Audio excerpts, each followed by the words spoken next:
unabashed, the most unpredictable, becomes a headline, the most volatile, outrageous behavior, unsubstantiated narratives, a battle of personalities. Welcome to Grand Tamasha, a co-production of the Carnegie Endowment for International Peace and the Hindustan Times. I'm your host, Milan and Anant. Anyone who has even casually glanced at the news over the past several weeks would be hard-pressed to miss the plethora of headlines about the air pollution crisis engulfing northern India. Every year, as late fall rolls around, air pollution across North India, including in the nation's capital of Delhi, climbs to levels that make life almost unlivable for hundreds of millions of residents. As bad as the crisis is, the situation is not helpless. My guest on the show this week has spent years trying to evaluate solutions to what seems like an intractable problem. Anant Sudarshan is an associate professor in the Department of Economics at the University of Warwick and a senior fellow at the Energy Policy Institute at the University of Chicago. Anant's research looks at the full spectrum of energy and environmental policy, including environmental regulation, air pollution, climate change, energy efficiency, electricity access, and renewable policy. To talk more about his work, Anant joins me today from his office in Warwick. Anant, thanks so much for taking the time. Thank you for the invitation, Milan. So I want to start by maybe establishing for our listeners some basic facts about air pollution in India to try to put the country in some kind of, comparative context. You've noted in some of what you've written that air pollution is obviously a global problem. It has significant environmental consequences, significant public health consequences. So it's not an India-specific problem by any means. Yet India does appear to be something of an outlier. I mean, it seems like every year some publication or another puts out a list of the world's most polluted cities, and Indian cities seem to dominate, the top 10, the top 20, the top 30 of this list every year. Tell us a little bit about how bad India's air is relative to the world around it.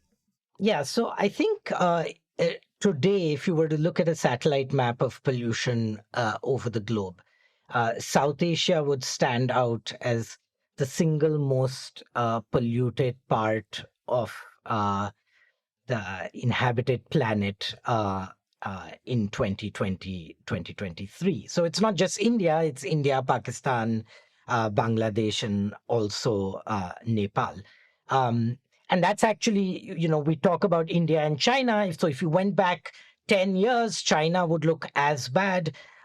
China has done remarkably well in cutting pollution, and South Asia has got worse. So now that region kind of stands alone. Those lists of the 10 most polluted cities, I mean, those ranks are sort of, somewhat sort of substantively meaningless. They are statements. They're statements about both where the data is and where the pollution is. So I'd say I don't know whether the most polluted city is in India or Pakistan or is a small town or the city of New Delhi. That's sort of harder to tease out. But all of these places are amongst the most polluted on the planet. In your work, you have highlighted, and you just kind of alluded to it a second ago, the lack of high-quality data on air pollution, noting that this has often been a key obstacle for the effective regulation of polluting industries. I think we've seen over the past decade or more a growing awareness of India's air pollution crisis. Do you think we've seen a significant improvement in data collection and availability? So that's a great question. We have, when governments talk about the data they're missing, they're often talking about monitors that measure how much air pollution there is in the city. So that's in the ambient. Or they're talking about studies which tell them sort of what fraction of overall air pollution comes from which source. On those two, there has been some improvement, although it's been remarkably slow. But you'll notice that especially on the first, that does not lead to a solution. I mean, we know Delhi, for example, is incredibly polluted, and so is Uttar Pradesh. You can put a bunch of ground monitors in and they will give you a precise number, or you can look at satellite data and you'll get an approximate number. Either way, the problem remains, which is how you reduce that pollution. So when I talked about a lack of data in industry, now this is data on how much individual factories are polluting. And this remains remarkably poor. There have been efforts in India to improve it by mandating sort of these electronic devices that automatically measure pollution.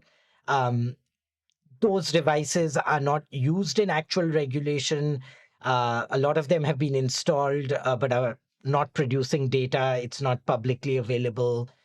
It tends to be low quality. So I would say the problem there is not at all being solved. And that's a solutions issue, because if I don't know how much a factory is emitting, and I'm not got good data and reliable data on that, then it's harder for me to regulate that emission source.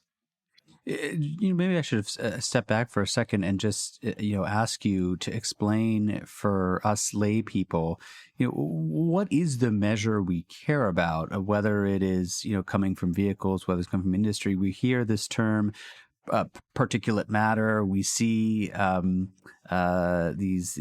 data around PM 2.5. Tell us about what it is that we actually care about in order to determine how polluted the air actually is. Yeah, so that's a great question. There's more than one air pollutant out there.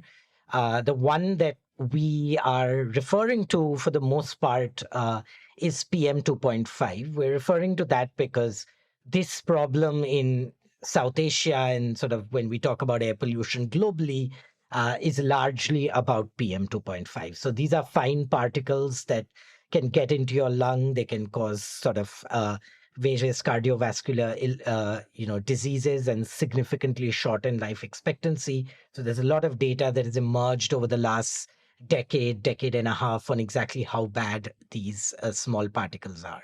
So that's sort of what we're measuring in the air when we are trying to determine whether a city or a part of the world is highly polluted or not. Now, once you figure that out, you need to figure out where these particles are coming from. And that's where you get to the question of, okay, which sources, that transport vehicles produce some of them, people burning sort of fuel wood at home will produce some of them, factories burning coal will produce some of them. And so what we call a source apportionment exercise is trying to figure out who's contributing the most, or how much is each source contributing. And then finally, there's individual data, and that's sort of, if I'm regulating a car or I'm regulating a factory, that's your smog test, or that's kind of the audit of a plant that an environmental auditor might do. And that's saying this particular vehicle or this particular factory is producing so much pollution, and how does that line up with the laws on paper that regulate things. So there's data at all three steps. The data you need to actually enforce anything is the one at the third step, which is how much an individual entity is polluting, because that's where the law applies. So I'm glad that you took us here, Anant, because it's a perfect segue to talking about what's happening in New Delhi. It is hard to talk about India's crisis. I mean, not just India's crisis, South Asia's air pollution crisis, without talking about what's happening in the nation's capital. Delhi's own government has called the city, especially during the winter months, a quote-unquote toxic gas chamber. This past month, we've seen AQI, or the Air Quality Index, ratings of the AQI that are literally, off the charts. There's a lot of misunderstanding, I think, out there, and perhaps a lot of misinformation. Tell us a little bit about why this problem is so acute in Delhi, and if we can do our own, kind of allocation of who's to blame, or which industries or which forms of pollutants are to blame. How would we go about doing that? Yeah, so Delhi has a particular problem in winter, which kind of highlights the air pollution problem that exists throughout the year, which is there's a meteorological phenomenon called thermal inversions, which I won't get into. It's something that affected LA as well. But basically what it means is that pollutants that are entering the airshed above Delhi get trapped close to the ground. And so what that means is, think of it as amplifying the problem anyway. There's a bunch of sources of pollution in the city, and then in the winter, meteorology causes all of that pollution to stay close to where we are and really take those levels of air pollution super high. Now, we can't do anything about meteorology, so it does not necessarily change kind of the public policy goals. It merely shines puts a magnifying glass to the problem in the winter. Um, if you think about what we can do about it, a lot of the confusion and sort of hot air and controversy around actually solving the air pollution problem has to do with this fact that there are 2 or 3 weeks of the year when pollution levels are incredibly high and everybody starts talking about it. And those 2 or 3 weeks of the year are incredibly high, partly because of meteorology and partly because there is one single source of pollution, which is the burning of agricultural residue in neighboring states. When this is in between two cropping cycles, so farmers set fire to the leftover stock from harvesting paddy in preparation for the next cycle. So that produces like this spike in pollution, which combines with the meteorology to turn it into an off-the-charts situation. The problem is that there's a lot of conversation then about this particular source and those particular 2 or 3 weeks in the year. And we forget perhaps that Delhi is incredibly polluted actually throughout the year. It's just not polluted in this off-the-charts way. It's not a literal gas chamber. It's shortening lives, but you don't see it as obviously. And then, when you zoom out over the year, then there are other sources that become really important. Transport is one of them. Power plants and industry are another. Construction and road dust and so on are a third. And so, then the problem becomes kind of multi-sectoral and sort of you need action at all ends. But this sort of spike in these 3 months causes complications because it means everybody's talking about it at that time. And then when those 3 weeks pass, you suddenly have conversations on something else and nothing actually gets done. So you mentioned meteorology. What about geography? I mean, if you're looking at a map, right? I mean, you see this belt of pollution, which is kind of along the Indo-Gangetic plain. Is this something to do with, being ringed by mountains, the Himalayas, trapping pollution, over this area? Is that a factor at all? Well, it's not so much trapping pollution. There are mountains to one side. There are no mountains to the south. So I think that broader phenomenon across North India is a statement about very high population density, lots of small industry, bad regulation of those industry, agricultural burning in the winter. So it's I think largely a combination of population density and a lot of poorly regulated sources in North India. It is true that especially in winter, there's sort of these winds that blow across North India. So, pollution that's coming from Lahore, from Punjab, from Haryana will then find its way into Uttar Pradesh, even beyond Delhi, and so kind of spread that out over this entire belt. But it's not just about the mountains or anything like that. There's a lot of local sources in there as well. I want to come to this controversial odd-even scheme that the Delhi government has instituted in the past and is again instituting today to try and limit vehicular pollution. And so, some of our listeners, I'm sure, will be familiar with this program. According to the odd-even program, vehicles with odd-numbered license plates are permitted on the road on odd number days and even numbered plates on even numbered days. And the idea is to really try to thin out the commuter traffic to try to limit vehicular pollution. You evaluated this scheme's effectiveness way back in 2016. Tell us a little bit about what you and your collaborators found. Yeah, so we found in 2016, this was in January, that the odd-even scheme led to about a 8 to 13% reduction in fine particulate pollution, during the day when most of this vehicular transport, is contributing. It wasn't so effective when they tried it again 3 or 4 months later, but yes, it did work to temporarily reduce pollution in that 2-week period in January.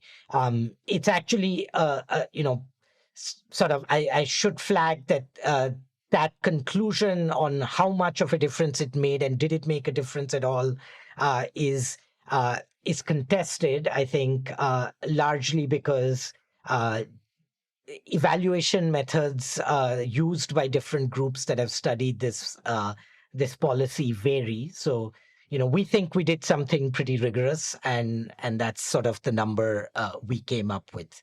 There are other studies that will show a slightly lower number or even sort of a zero effect. I think we would back the 8 to 13 as being a good estimate. As this has come back up in recent days and played out in the kind of news media cycle, you hear a lot of people, particularly people who are associated with the ruling party or parties other than the Aam Aadmi Party, saying that, look, this whole scheme is a gimmick. It's really not addressing the fundamental drivers of this pollution. It's just a way to kind of try and give the appearance or the veneer of doing something without actually tackling the root causes. How would you kind of respond to that criticism? I think that's a fair criticism. So if you think about the odd even scheme, it's incredibly kind of inflexible. So it's the sort of thing you can inherently do only for a short period of time. The only country that has sort of, to my knowledge, tried that kind of odd even scheme for extended periods of time was actually Mexico. And in the long run, it led to pollution going up because people bought these old cars with the right license plate to get around it. So in the India context, you can only do it for a short period of time, which means it's an emergency measure, which means it's not actually reducing the sources of air pollution that operate throughout the year. It's not even a useful emergency measure if you try it in November, which is when pollution is at its peak, because in those 3 or 4 weeks, the overwhelming share of pollution is coming from these farmers burning crop residue. So then it's an emergency measure that's tackling a minor source of pollution. So, when I told you that 8 to 13% number, remember, percentage means as a fraction of the baseline. And, in January, you're not burning crops, so transport is more important. If you did it in November, it would have a much lower effect, would be my guess in my assessment. So I think that's a fair criticism. I think it's an idea. It should have been the starting point for multi-pronged, longer-term, sustained policy effort against air pollution. Instead, in some ways, we've sort of stopped there. And so I think that's a fair criticism. So let me just ask you a little bit about the kind of multi-pronged response. There are some people who thought that the situation would improve when governance in Delhi and in neighboring Punjab was politically unified in the hands of the Aam Aadmi Party, which is the regional party that, as of 2022, controls both states. So now you have AAP governments in both Delhi and Punjab. And given that so much of the crop burning takes place in Punjab, which helps create the toxic conditions that one experiences in Delhi, shouldn't unified political control be able to mitigate, what is ultimately a kind of classic coordination problem? That's a good question. So in these 3 weeks, yes, we now have a unified government. The Delhi government has in the past argued it can't do much about pollution because it's in a different state. That excuse doesn't hold anymore. They've not been able to solve the problem nevertheless. And there's a bunch of reasons for that. You could take a political economy view and say that the political cost of making farmers stop burning their residue is high enough that they'd rather take the short-term criticism that occurs over this 3-week period because people forget. So there's sort of a political economy explanation you could come up with that when you add up all the costs and benefits, it's still in their interests not to do anything. from a purely political point of view. But I do think the criticism that the Aam Aadmi Party is facing this year stems from the fact that they do have unified control.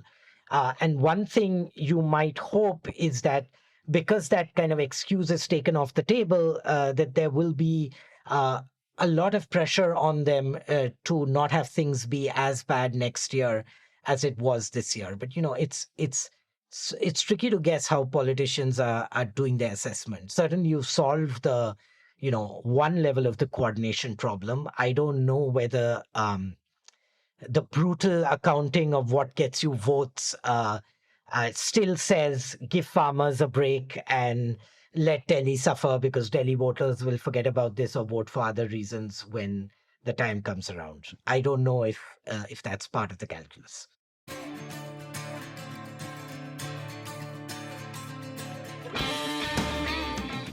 Hey, Grant the Masha listeners, thanks for listening to the podcast. Putting this show together each week is a labor of love, but it takes a lot of work to put out a great show every week.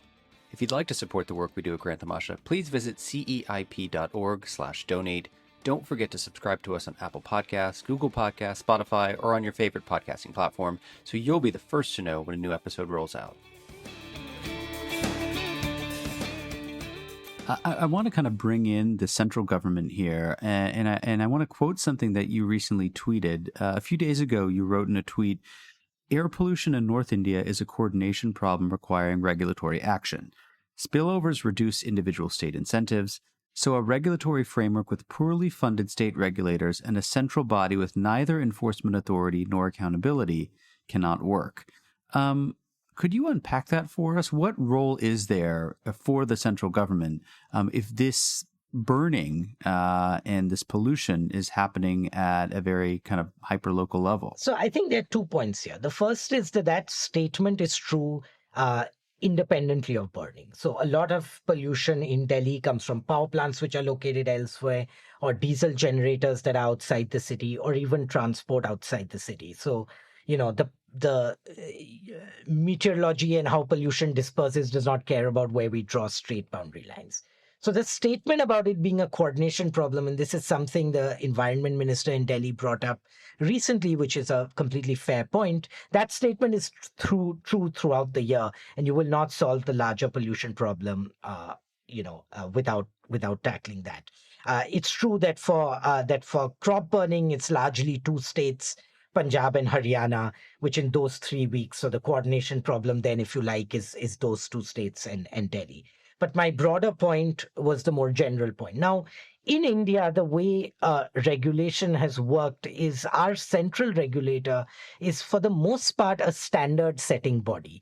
So they will, for example, say things like, this is sort of the national ambient air quality standard that we need to have. Or here are some laws or limits on pollution that industry need to follow. But all the enforcement and, to a significant degree, the political accountability is then on individual state bodies, state pollution control boards. And I think this has made it very difficult for states to implement programs that need to have rules that cross state boundaries. That's a larger problem than just crop burning. And I think it's absolutely true that we need an overhaul of our environmental regulatory framework to make it easier to do these multi-state programs. Emissions trading is another example of something that countries abroad have used to tackle industry, which inherently benefits from being across states, right? And so that's severely missing in India. We have an underfunded central regulator that does not really have these powers and is not really politically accountable. So as you said, the conversation around Delhi is around the Delhi government or the Punjab government and so on. So the central government then does not have political accountability in the same way. All that put together means I think we're doing very badly in solving these coordination problems. And so, one role is money, but money has to be coupled with a program that you're implementing. So the central government needs to fund anti-pollution initiatives way more than they do right now. But they also need the authority to then, it's not a gift you give to one state, but it's a program that you run across states. They have not done that. There is a national program that the government did initiate to reduce pollution across the country. It's being characterized by failures on both these counts.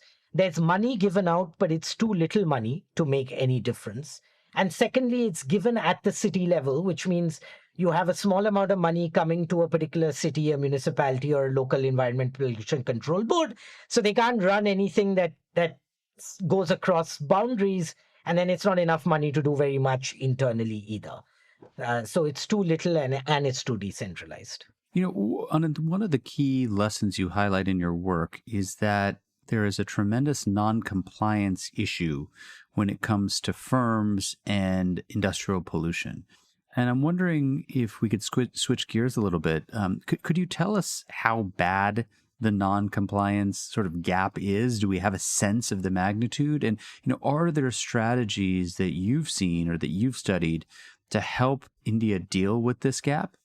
So that's a great question. So the first point is we do not have a great all India number because there is nowhere you can go to get high quality data on how much industries are polluting.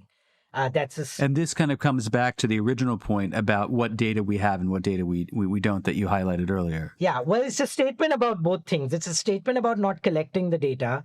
It's a statement about when the data is collected, it may be falsified or unreliable. And it's a statement about opaqueness. Pollution control boards are not making this data public, often because it shows that there is a lot of non-compliance. Now, there have been individual studies done in Gujarat, in Maharashtra, some years ago that have found non-compliance rates of, exceeding 50%. That means, when you collect survey data or put together prior regulatory tests, you find half of the plants are well above the stated legal limit and they're still operating and nothing's happening to them. So these non-compliance rates can be particularly high. So now it raises the question of why you have such high non-compliance. And as I said, it's not only about the data not being available. That's part of it. Data being falsified and so on. But it's also that, one argument people have made is that we sort of have a nuclear legal situation where we have these command and control laws in India where pollution control boards can file criminal cases if they like against factories for polluting too much. The transaction costs of doing that are incredibly high. So what that means is you cannot take action against large numbers of people. To sort of implement action imposes very large costs on industry and involves court cases and so on. And so you then end up in an equilibrium where you're picking a few examples. You're picking a few egregious polluters and you're maybe taking them to court. But as a whole, people are able to get away with ignoring these laws and polluting above those limits. So I would say it's a regulatory failure. You just do not have the machinery right now in India to effectively regulate industrial pollution. In the previous answer, you talked a bit about emissions markets, and I wanted to ask you about a working paper that you have out with several co-authors in which you assess the effectiveness of a new emissions trading market in the Gujarati city of Surat. This was an important test, right? Because it was a test of the proposition that emissions markets can, in fact, reduce air pollution in a developing country context. Tell us a little bit about the market, how it works, and how did you go about analyzing its effectiveness? Yeah, so the market was started in Surat. That's what our paper is about. It worked very well, we think. It led, we think, to a 20%, approximately reduction in pollution from industries in the market. And so it's being scaled up across the state now. So we think it's a success story. The way that project worked was it was a randomized control trial. 50% of sort of solid fuel burning plants in Surat were told that they would be part regulated with an emissions market. They were drawn at random. Another 50% were left under status quo regulation. This is the first time any sort of randomized control trial has been done on markets. We see them used in different parts of the world. We have never had sort of gold standard evidence on how much pollution has reduced. And so we can then compare these two groups. Group A regulated under the market, Group B regulated under status quo regulation, and see what happens to pollution in the two settings. Now, what's interesting about a developing country context, I think, is if you pick up an economics textbook, it will often tell you emissions markets are great because they allow people to buy and sell permits, and so they reduce costs on industry relative to alternatives. But as we discussed, India's got a bigger problem, which is that the alternative isn't even being implemented. So in the Indian context, you're really asking two questions. You're asking, can you even implement an emissions market? Will the rules be followed? And then if the rules are followed, will pollution go down? So I think beyond the effect on pollution, a really big part of what we found was that the rules were followed. In a market, you fine people if they are above the limit. So there are automatic financial penalties. There are not criminal proceedings. The Pollution Control Board was able to implement those fines. And they switched to automated monitoring that is completely transparent. So every plant could see how much how many permits have been bought and sold in the market, what's the total emissions, their own pollution, and so on. And so the data quality seemed to have improved a lot. So we think that suggests that emission markets have a role to play. And I would say not just because they reduce industry costs, but because it actually seems like those rules can be implemented by Indian regulators, given the sort of staff constraints, monetary constraints, and kind of political economy settings in which they operate. So this to me was like the most interesting part, right? Because one of the big takeaways from this research, and you get to this in the conclusion of the paper, is that a significant portion of the costs of environmental regulation are due not to abatement costs, but rather the fixed costs of monitoring and enforcing regulation, right? So to kind of reframe this slightly different way, does this suggest that India, and say countries like India, can cost effectively reduce emissions if they invest enough on the front end on monitoring and regulation? Yes, I think especially for industry. Now that statement will vary by sources. So but let's stick to industry right now because we're talking about that. So for example, when you set up a factory in India, they tell you have to install this pollution control equipment and so on. And so you have to pay for it, and it's easy to see if a factory has installed this stuff or not. Then plants, when you see them out of compliance, it means that equipment is not maintained, it's not being run, and so on. And so really, then it's not about huge costs being placed on factories in order to cut pollution. It's just as much about how do I put this regulatory system in place that will force people to obey the law. And I think when we say upfront investment, some of that is money. Indian regulators are understaffed and so on.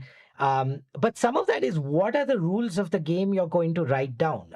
Indian laws are basically copied, not literally copied, but very similar to, for example, the US regulatory framework before they implemented the Clean Air Act amendments, which brought in place markets and so on.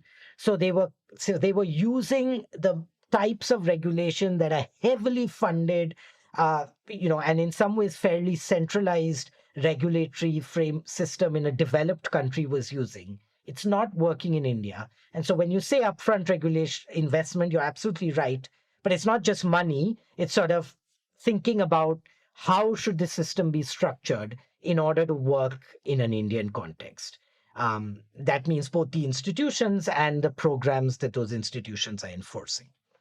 I want to kind of zoom out before we end this conversation with some of the kind of big picture here. In 2018, you and your co-authors published a paper called "The Solvable Challenge of Air Pollution in India." And I should just mention to our listeners, check out our show page. We will link to all of Anant's writings that we've talked about on the show today. In that particular 2018 paper, you and your colleagues highlight 4 key facts about pollution in India. And let me just ask you about the first, because you write that improving air pollution levels to meet globally established air quality standards will have huge health benefits to ordinary Indians. So I guess my question to you is this.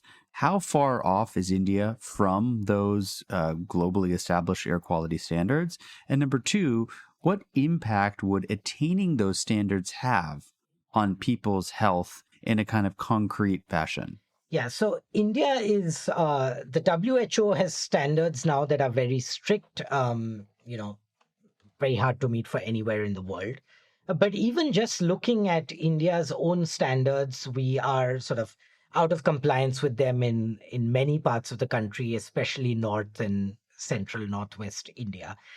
There are estimates that suggest that the gain in life expectancy, in India from sort of reducing pollution to the WHO standards would be over 5 years.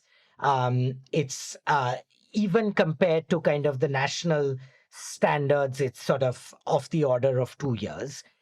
Even more, 7 or 8 years by some estimates in the really kind of off the charts polluted parts of the country, such as New Delhi. So these are incredibly large health costs. And really, we should be looking at pollution not as an environment problem where someone writes down some limits and some standards on particulate matter that are numbers that no one understands, but a very basic health problem. Like we think about malaria, we think about diarrhea, we think about cancer. Air pollution is something that reduces our lives.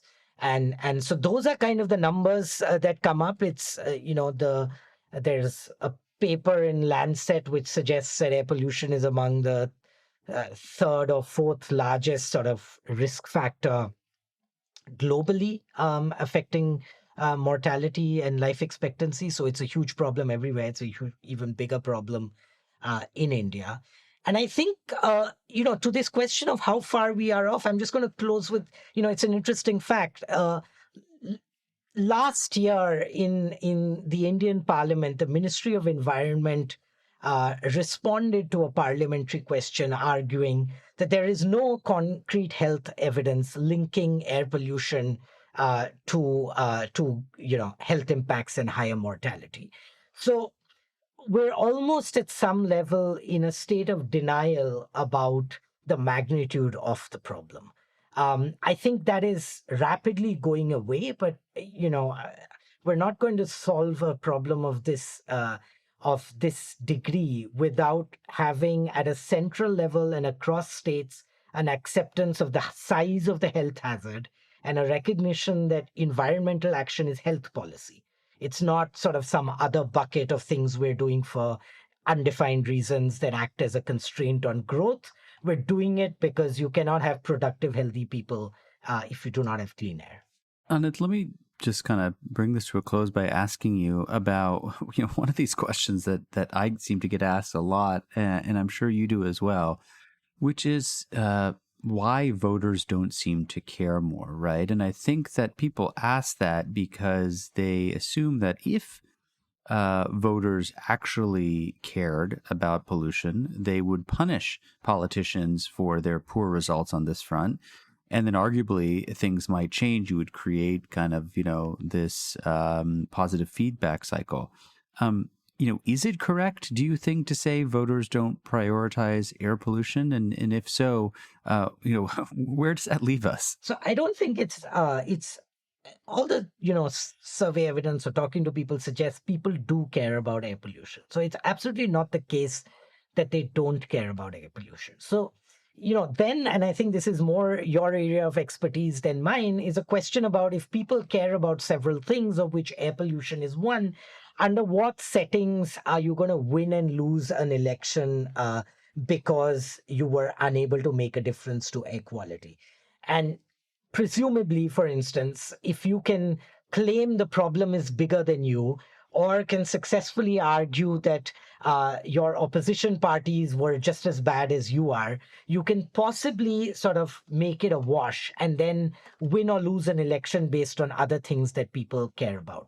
It is true that solving pollution, reducing pollution to a level that you can perceptibly see the difference is going to take a multi-pronged effort and will take several years, which means it's possibly tricky for a single state government to kind of get the return on investment that they would need within an election cycle to pull it off. So they probably fear, and I think in my work I definitely get this impression, that they will irritate a whole bunch of people by putting transport restrictions or new rules or telling farmers they can't burn, but the air will not look visibly cleaner in the 2-year period before the next election. And so, it's not worth it. And I think that, again, is a reason to think of this as a much more centralized long-term problem. We are not trying to electrify the country on a purely state-by-state basis. We're not trying to deal with diarrhea on a purely state-by-state basis. And so maybe air pollution is the kind of thing that, you have to tackle in a slightly different way from a very decentralized approach. As long as we have decentralized approaches, you sort of, and that's why we tried the emission market as a city level and scaling up. You've sort of got to come up with smart ideas that work at that level. My guest on the show this week is Anant Sudarshan. He's an associate professor in the Department of Economics at the University of Warwick and a senior fellow at the Energy Policy Institute at the University of Chicago, also known as EPIC. Anant, this was so great to talk to you. You laid things out beautifully. I'm a big fan of your work, and you're tackling, I think, one of the biggest public policy dilemmas that exists in India and across South Asia.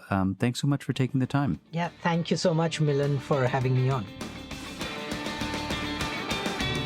Grant Tamasha is a co-production of the Carnegie Endowment for International Peace and the Hindustan Times. This podcast is an HT Smartcast original and is available on htsmartcast.com. You can also find us on Apple Podcasts, Google, Spotify, or wherever you get your podcasts. Don't forget to rate and review. It helps others find the show more easily.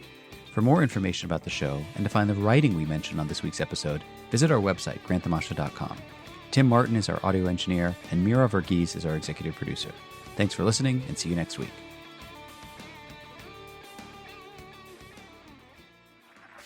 This was a Hindustan Times production brought to you by HT Smartcast. HT Smartcast.